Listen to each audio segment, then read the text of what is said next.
Welcome to this special show. हमारे साथ बात करने के लिए सनम रे की टीम है। एक बहुत ही टैलेंटेड स्टार कास्ट है, यामी और पुलकित, और साथ ही जो फिल्म के डायरेक्टर हैं दिव्या, वो हमारे साथ हैं। Divya, being the first among the equals, आप डायरेक्टर हैं इस फिल्म की जी। तो you have been in different shades of the movies. पहले आप एक्टिंग में रही हैं, फिर आपने एडिटिंग, सिनेमेटोग्राफी, प्रोडक्शन, और अब डायरेक्टर के रोल में हैं। सबसे ज़्यादा मुश्किल आपको क्या लगता है, क्योंकि आपने सारे तरह के चीज़ों को देखा है बहुत नज़दीक से, एक फिल्म बनाने में सबसे मुश्किल क्या होता है? आई थिंक सबसे मुश्किल तो ऑब्वियसली डायरेक्शन ही होती है, because as a director you know आप कैप्टन ऑफ द शिप होते हो, so beginning to end you are involve with each and every department, हर डिपार्टमेंट को ओवरसी करते हो, और यू नो जब तक आप खुद लगोगे नहीं लोग नहीं करेंगे, यू नो तो खुद से फॉलो अप करना पड़ता है। आप छोड़ नहीं सकते कि वो कोई आपके लिए ये कर देगा, बिकॉज आपको खुद ही पर्सनली एक एक चीज़ चेक करनी पड़ेगी, बिकॉज इवेंचुअली आपका नाम जाना है directed by you know so and so I think it's very important, और मैं हर चीज़ बहुत ही डिटेलिंग के साथ करती हूँ। और आई थिंक अभी बहुत प्रेज आ रही है सनम रे की, ट्रेलर की, गानों की, so I am really happy because as a creative person जब आप इतना हार्ड वर्क करते हो और वो अप्रिशिएशन मिलती है, ऑडियंस तक पहुँचती है, तो बहुत खुशी होती है। ये लगता है कि एक इंटेंस लव स्टोरी है, लोकेशंस बहुत खूबसूरत हैं इसमें, और गाने जी। तो किस तरीके से आपने प्लान किया था? क्योंकि इससे पिछली जो फिल्म थी आपकी यारियां, वो भी एक लव स्टोरी थी, तो क्या कंटिन्यू कर रही हैं आप उसी थीम पर? एक्चुअली यारियां एक कॉलेज एडवेंचर फिल्म थी, और यारियां कॉलेज के बारे में थी, हार्मोनल लोचा, फ्लोटेशंस, यू नो उसमें सिर्फ 10 मिनट की एक लव स्टोरी थी। सनम रे कम्प्लीटली डिफरेंट है यारियां से। सनम रे बहुत ही पोइटिक ट्रीटमेंट के साथ मैंने शूट की है, एक क्लासिक टेल ऑफ लव है, और एक दो लवर्स की बहुत ही एक डीप और सेंसिटिव कहानी है। और यू नो आज की भागा दौड़ी में आई थिंक इतना फास्ट पेस्ड हो गई है लाइफ कि कहीं हम भूल गए हैं, यू नो अपने दिल की सुनना भूल गए हैं। तो कहानी बताती है कि ज़रा ठहरो, ज़रा रुको, और you know listen to your heart, और आज में जियो, प्रेजेंट में जियो, एंड प्यार के बारे में बहुत सारे क्वेश्चंस आंसर करती है। सो पुलकित, आपके लिए भी एक बहुत बड़ी अपॉर्चुनिटी है इस फिल्म से। इससे पहले भी हालांकि आपने फुकरे में और कई फिल्मों में किया है, बट एक तरीके से लीड रोल के तौर पर, जहाँ पर सिंगल आप एक मेल कैरेक्टर के तौर पर हैं, फिल्म आपके इर्द गिर्द घूमती है। इस तरीके से अगर देखिए तो सही मायने में ये जो फिल्म है Sanam Re, it is the biggest opportunity till date. I think हर फिल्म जो है वो बिगेस्ट अपॉर्चुनिटी होती है। You get on to it with the same enthusiasm and same energy. पिछली जो आपकी गलतियाँ होती हैं उससे आप सीखते हैं, जिन फिल्मों ने बेहतरीन काम किया होता है उससे आप उनसे भी आप सीख के आगे बढ़ते हैं, एक्सपीरियंस लेके आगे बढ़ते हैं। So I think as far as Sanam Ray is concerned, yes, it's the first love story that I'm doing and the first kind of solo release. But if you ask me, solo, ensemble, multi-starrer, these all are very small terms in front of the bigger picture, which is the film. I think एक film का अगर किसी को hero का term मिलना चाहिए तो वो होती है उस फिल्म की कहानी। अगर कहानी अच्छी है तो that is the hero of the film. फिर उसमें आप चाहे, अगर कहानी अच्छी नहीं है तो उसमें आप चाहे एक हीरो को डाले, दो को डाले, तीन को डाले, चार को डाले, उससे कोई फ़र्क नहीं पड़ेगा, बट द कहानी इज़ द मेन हीरो। सो जो फुकरे में आपने जो रोल किया था उसमें बेसिकली वो एक तरीके ऑल टुगेदर डिफरेंट रोल था जी, ऑल टुगेदर डिफरेंट, एक तरीके से कह सकते हैं कि कॉमेडी से सीधे लव स्टोरी में। तो इस तरीके का कुछ फील हुआ जब आप कर रहे थे?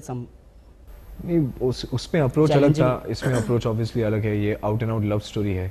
सो जैसा दिव्या बोलती गई वैसा मैं करता गया, जैसा उसमें मिरिक ने बोला वैसा मैं करता गया। So I am a director's actor, I just do whatever my director's tell me. Yami, आपको लोग बड़े पर्दे पर जो विक्की डोनर फिल्म आई थी तब लोगों ने आपको जाना था। हालांकि आप एड फिल्मों में काफ़ी समय से थी, एक जाना पहचाना चेहरा रही हैं, बट बड़े पर्दे पर विक्की डोनर फिल्म से आप जानी गई। उस फिल्म ने जिस तरीके की सफलता हासिल की थी और आपको अप्रिशिएशन मिला था उस फिल्म में, उसके बाद आपको लगता नहीं काफ़ी लंबा समय लग गया इस तरह का एक और बड़ा और अपॉर्चुनिटी पाने में? इस बीच में हालांकि कई फिल्में आपने की, मगर इस तरह की एक बड़ी अपॉर्चुनिटी आने में कुछ समय लगा, आपको लगता है? जैसा इन्होंने कहा है, टोटली एग्री कि हर फिल्म एक अपॉर्चुनिटी ही है, बड़ा या छोटा उससे ऑडियंस बनाती है। पर मेरे एक एक्टर के लिए मेरी डेडिकेशन में कोई फ़र्क नहीं होगा सनम रे में या मेरी कोई और मूवी जो उसने शायद इतना बॉक्स ऑफिस पे नहीं अच्छा किया होगा, but and every movie is different. उसका हाँ एक अप्रोच जो होता है कैरेक्टर को लेके, स्टोरी को लेके, डायरेक्टर को लेके, that of course that differs. But Badlapur did really well. हालांकि उसमें एक स्पेशल अपीयरेंस था, पर उससे आई थिंक कहीं ज़्यादा thanks to the director Dino गानों ने, I think I got much more than I thought considering it was a special appearance. पीछे उसके अलावा 2 और मूवीज़ थी। तो चलना या चलना that's never been in actors even nobody's hands. I think कोई प्रिडिक्ट नहीं कर सकता है। बट या आई थिंक सनम रे इज़ वेरी स्पेशल, क्योंकि ये पहली मूवी है जो मैंने एक लव स्टोरी अटैम्प्ट की है करना, और बहुत ही खूबसूरत कहानी है। And of course I am very happy that I got to be a part of Sanam रे।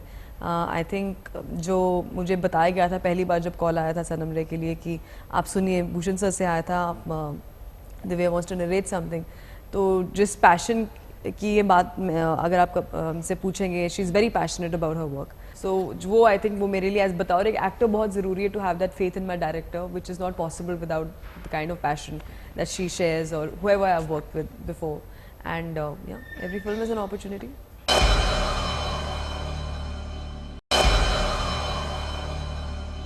मैंने कहीं पढ़ा कि जब आप स्टार कास्ट ढूंढ रही थी फिल्म के लिए, तो पुलकित के बारे में ये है कि आप ढूंढ रही थी एक उदास चेहरा।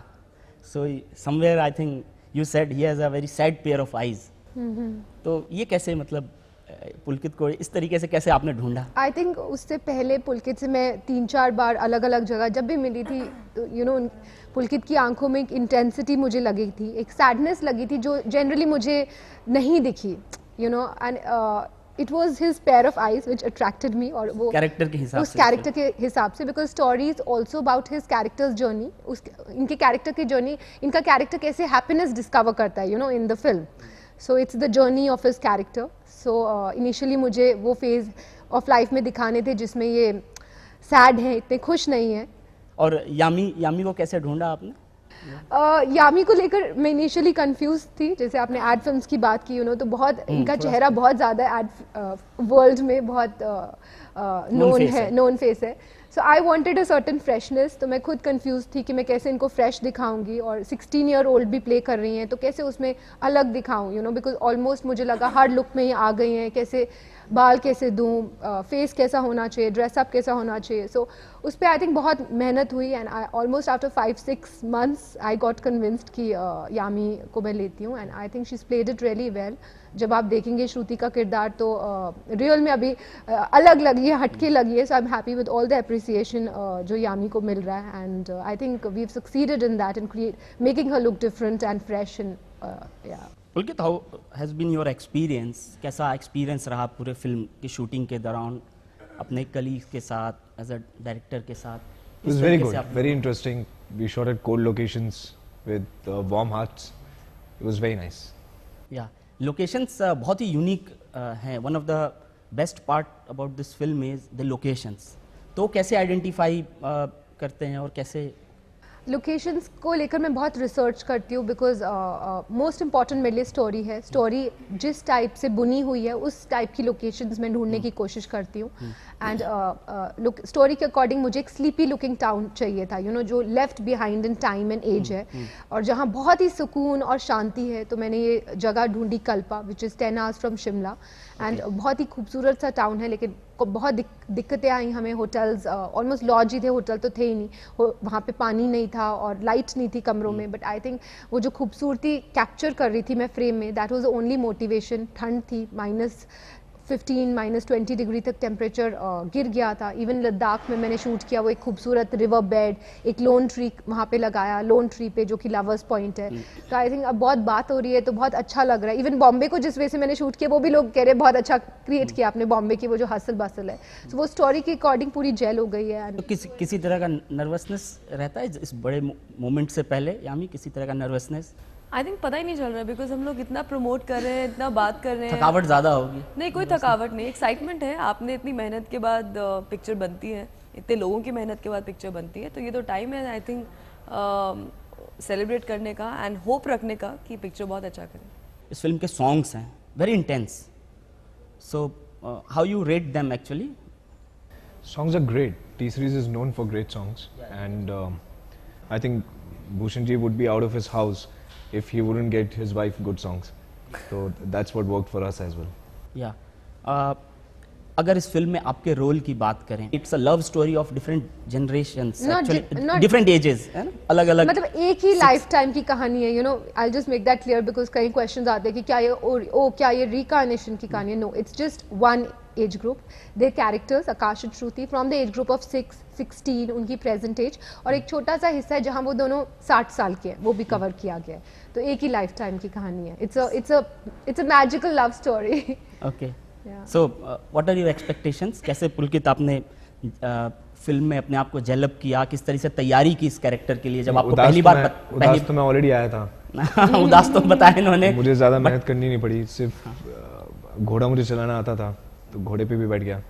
रोमांस, मैं असल ज़िंदगी में भी रोमांटिक हूँ और वो भी कर लिया. तो आई थिंक, और डांट मैं टीचर से भी खाता आया हूँ तो दिव्या से भी खा ली. हाँ, वो that's the only thing I did on the set. How has been your experience Yami working with Divya and Pulkit?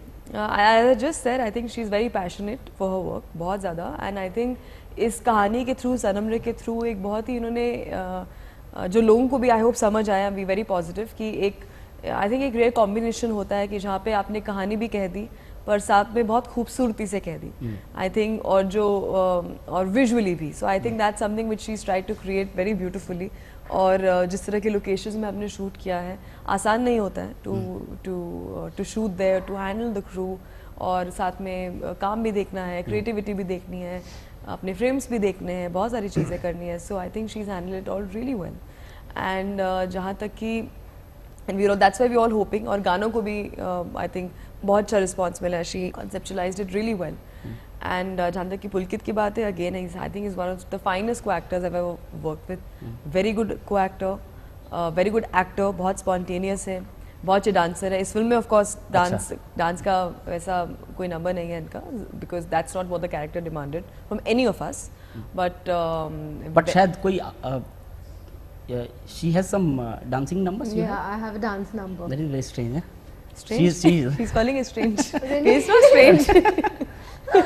Why is it strange? आपका कोई इसमें डांसिंग नंबर है शायद? जी जी जी.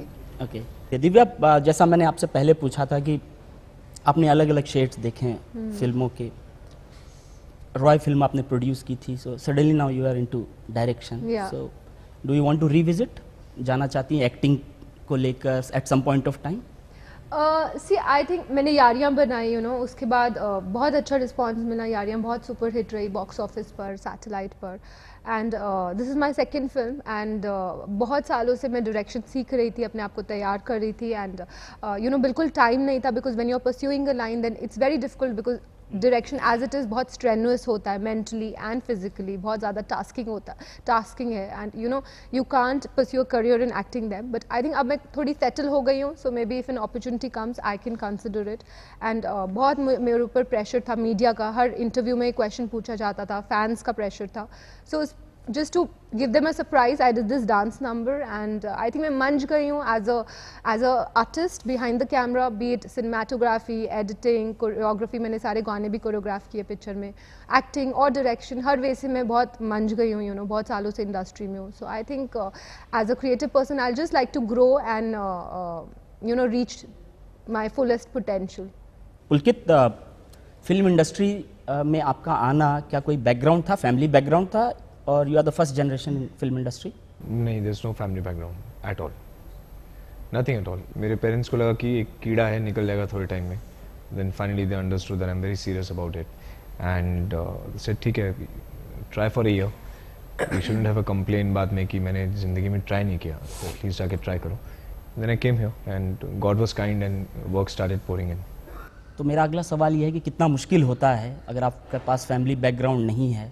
सर, तो फिल्मों में उनके लिए भी मुश्किल होता है जिनका फैमिली बैकग्राउंड होता है.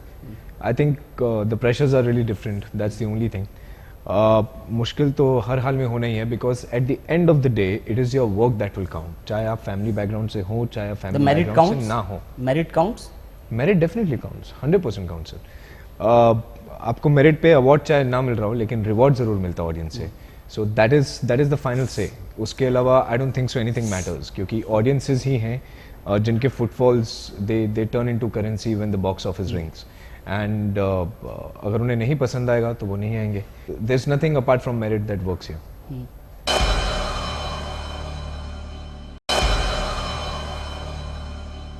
एक कॉमन चीज़ जो मुझे लगी जब मैं सोच रहा था इस फिल्म के बारे में, यामी और आपके बारे में, कि जो सक्सेस आपको एक बड़ी सक्सेस मिली थी दोनों को, आपको फुकरे से और इन्हें विक्की डोनर से, दोनों फिल्में स्टोरी ओरिएंटेड थी.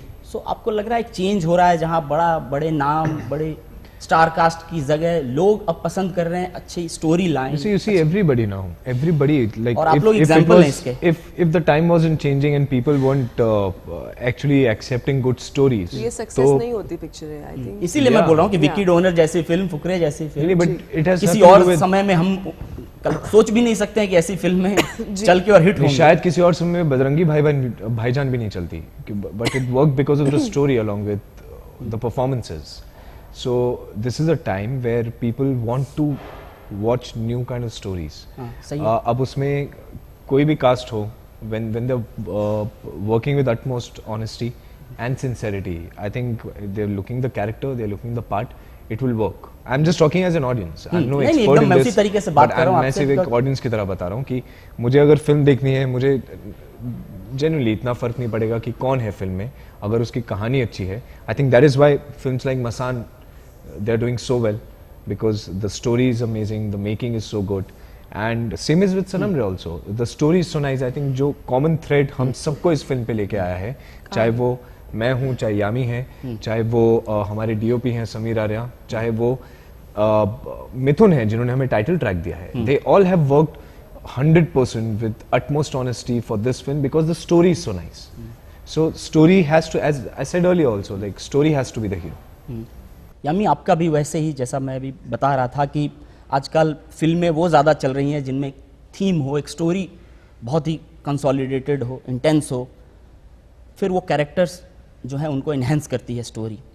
जैसा मैंने कहा, आप लोग दो सक्सेसफुल पर्सन्स हैं जो इस जो नई तरीके का सिनेमा है इसके प्रोडक्ट हैं आप लोग. How you see things going from here actually? Absolutely. I think आजकल जो ऑडियंस है, हम सब लोग हैं, स्मार्ट भी हो गए हैं, ऑडियंस स्मार्ट भी हैं, और इतने पेशेंस भी नहीं है. If you can't entertain them for those 2 hours और can't keep them hooked for whatever number of time, they don't have that much patience. चाहे आप कितने बड़े स्टार हो, आप कोई भी हो, एग्जैक्टली, छोटे से छोटे, बड़े से बड़े, अगर आपके पास कहानी है, अच्छी कहानी है, अच्छा परफॉर्म किया है, अच्छा डायरेक्ट किया है, अच्छा आजकल मार्केटिंग भी बहुत इंपॉर्टेंट होगी, अच्छा आपने इसको मार्केट भी किया है, it's a combination of all these things. तो और आपको आपकी टारगेट ऑडियंस पता है, तो देन इट्स वेरी नाइस. पर कहानी, as he said, I think core आपका बहुत स्ट्रांग होना चाहिए, तभी आई थिंक वो फिल्म हिट भी होती है. और अगर आप एक यादगार फिल्म की भी अगर आप बात करते हैं तो. दिव्या, ये चीज़ें जो ट्रेंड चल रहा है इसको क्या आप रिलेट कर पाती हैं इस चीज़ से? क्योंकि अमूमन जब इस तरह का कोई बहुत बड़ा लव स्टोरी बनाता है तो उसके जहन में सबसे पहले बड़े नाम आते हैं कि कौन दो बड़े नाम हैं, उन्हें लेकर एक लव स्टोरी बनाई जाए. बट आपने स्टोरी पे कंसंट्रेट किया और फिर कैरेक्टर्स उस हिसाब से. यस, आई थिंक मैं कभी भी एक्टर सोच के कहानी नहीं लिखती. पहले कहानी लिखती हूँ और कहानी में जो कैरेक्टर है, वो कैरेक्टर किस टाइप का एक्टर डिफाइन करते हैं, accordingly I approach those actors. जैसे पुलकित को अप्रोच किया बिकॉज कहानी में वो डिमांड थी सैडनेस की, मुझे लगी इसमें वो सैडनेस, तो मैंने अप्रोच किया. ऋषि जी जैसे हैं, उस ऋषि जी का जो कैरेक्टर है, यस, आई डोंट थिंक कोई भी वो कैरेक्टर इतनी खूबसूरती से निभा सकता था. He is outstanding in the film, और एक नरेटर की तरह हैं वो फिल्म में, और बहुत ही कमाल की उन्होंने परफॉर्मेंस दी है.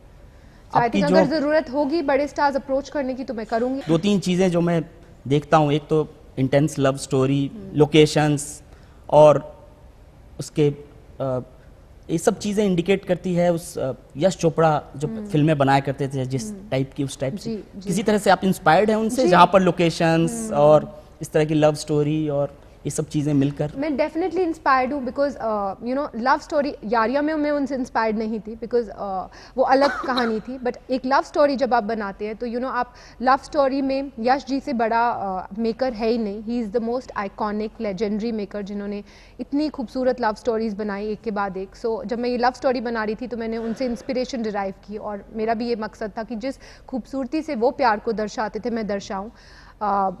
मैंने देखा उनकी पिक्चरों में कैसे डायलॉग्स होते थे, एक पोइट्री बन जाते थे, तो वो वैसे पोइटिक डायलॉग्स हैं, उस टाइप की पोइटिक ट्रीटमेंट मैंने देने की कोशिश की है.